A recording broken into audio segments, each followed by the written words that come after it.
अस्सलाम वालेकुम dear friends. आज जो हम डिस्कस करने जा रहे हैं वो है expectation and variance of random variable.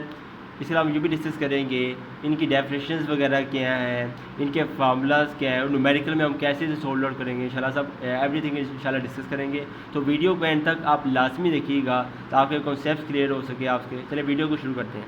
सबसे पहले हम टॉपिक डिस्कस करने लगे हैं वो है एक्सपेक्टेशन ऑफ रैंडम वेरिएबल। तो स्टार्टिंग में आप पहले ही बता दूं मैं आपको, एक्सपेक्टेशन जो होती है वो असल में मीन होती है। ये पहले जेन में बैठा लें। तो याद रखिएगा expectation is the mean expectation है और एक्सपेक्टेशन मीन है, ये आपने याद रखना है हमेशा के लिए। समझ आ गई। अब हम डिस्कस करते हैं टॉपिक को। अब एक्सपेक्टेशन के लिए डेफिनेशन डिस्कस करते हैं। For discrete random variable, for discrete random variable expectation of random variable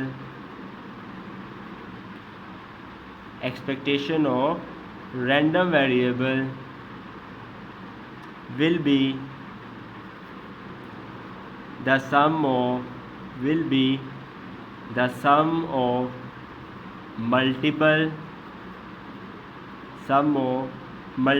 of each value of random variable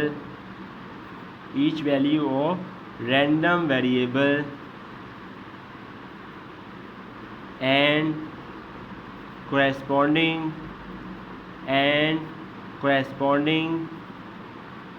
probabilities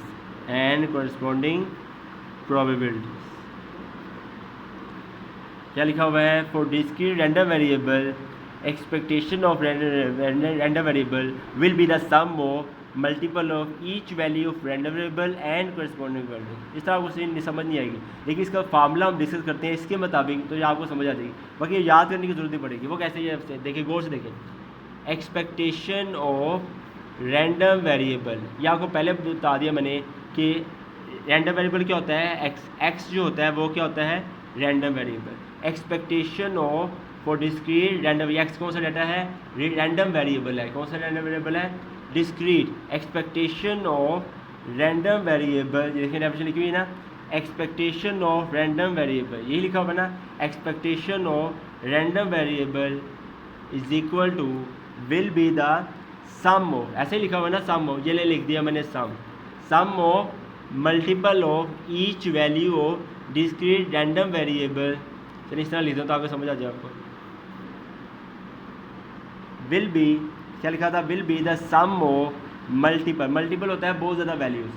समझो कहते हैं ओटा 1 से लेकर के या ओटा 1 से लेकर एन तक मल्टीपल वैल्यूज़ और multiple of each value of random variable. देखें ये वैल्यूज़ नज़र आ रही हैं, एक्स ओटा, मतलब ये शो करता है कि वैल्यू जो है वो बहुत ज़्यादा वैल्यूज़ हैं। यानी आप यूँ कह सकते हो ओटा जो है 1 2 3 up to so on N तक है।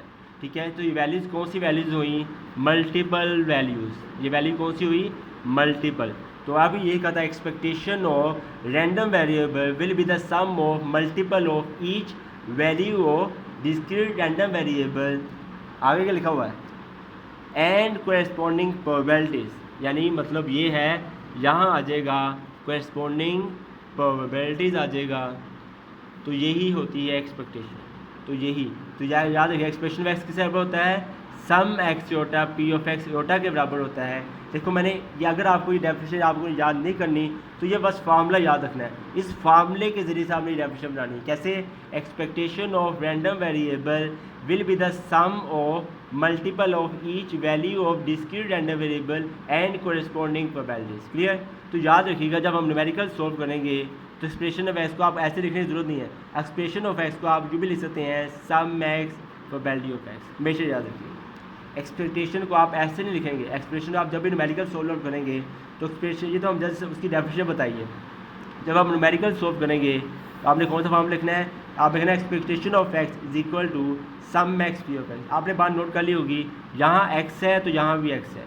फॉर एग्जाम्पल अगर मैं कहता हूँ यहाँ पर एक्स स्क्वायर है तो याद रखिएगा अगर यहाँ एक्स स्क्वायर है तो यहाँ पर भी एक्स स्क्वायर आएगा। प्रोबेबिलिटी का एक्स का इसके साथ कोई ताल्लुक नहीं है। ध्यान से बैठा लिए, यहाँ x है तो यहाँ x आएगा, यहाँ x स्क्वायर है तो यहाँ x स्क्वायर आएगा। इस तरह से अगर मैं बता दूँ, अगर यहाँ x क्यूब है, फॉर एग्जांपल अगर यहाँ x क्यूब लिखा हुआ है तो यहाँ पर भी x क्यूब आएगा, प्रोबेबिलिटी ऑफ x आ जाएगा। ये बात क्लियर होगी।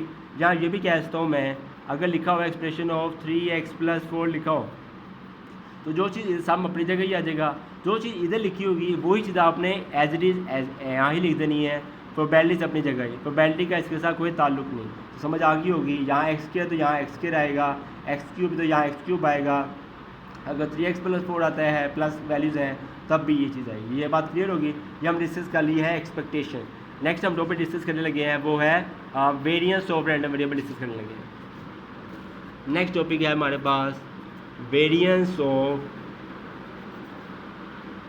Random variable, variance of random variable. ये सिंपल टॉपिक है। ये तो अगर एक्सपेक्टेशन आ गई आपको वेरिएंस भी आ गई।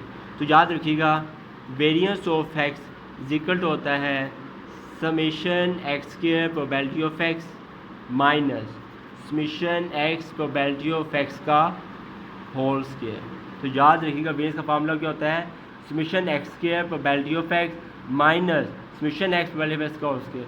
लेकिन अगर हम डिस्कस करें वो जो हमने चैप्टर नंबर 4 डिस्कस किया हुआ है वेरिएंस, अगर आपको याद हो तो वेरिएंस का फार्मूला होता था इस तरह से, summation x square over small N minus summation x over N का होल स्क्वायर। याद है आपको? ये जो हम डिस्कस करते हैं चैप्टर नंबर 4 के अंदर है, मीन मुझे मोड हो कहते हैं, मीन मोड से आगे जब चैप्टर आता है वेरिएंस वगैरह स्टैंडर्ड रेशियो वेरिएंस, उसके अंदर फार्मूला होता है अब summation x square over small N minus summation x over c. ये हम इसके अंदर यूज़ करते हैं। लेकिन जब हम एक्सपेक्टेशन आ जाती है, रैंडम वेरिएबल्स वगैरह आते हैं, उस हिसाब से वेरिएंस जो होता है वो होता है summation x square P of X minus summation x P of X का होल स्क्वायर। देखा जाए तो मैच बहुत ज़्यादा करता है इससे, ठीक है। इससे मैं यू भी लिख सकता हूँ वेरिएंस ऑफ एक्स को।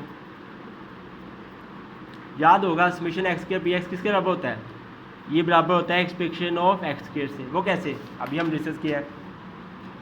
Summation x square P x के बराबर होता है एक्सप्रेशन ऑफ एक्स स्क्वायर के बराबर होता है ना, तो मैंने इसकी जगह चलें ये लिख दिया एक्सप्रेशन ऑफ एक्स। ये देखिए summation x square P x की जगह लिख दिया मैंने एक्सप्रेशन किया। नेक्स्ट आते हैं minus sum X P x के बराबर होता है एक्सप्रेशन ऑफ एक्स के बराबर होता है का होल स्क्वायर।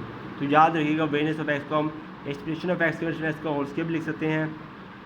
वेरिएंस अगर हम चाहें तो ये भी लिख सकते हैं x minus expectation of X का होल स्क्वायर। ठीक हो गया। वेरिएंस जब भी आए तो उसको हम इस तरह भी लिखा जा सकता है, वेरिएंस को हम एज इट इज़ भी लिख सकते हैं, वेरिएंस को एज इट इज़ लिख देते हैं। वेरिएंस का प्रूफ भी पेपर में आता है, ठीक है। इसका प्रूफ इंशाल्लाह हम डिस्कस करेंगे। अगर आपको हमारी वीडियो अच्छी लगी हो तो काइंडली हमारे चैनल को लाइक एंड सब्सक्राइब कर दीजिएगा। अल्लाह हाफिज़।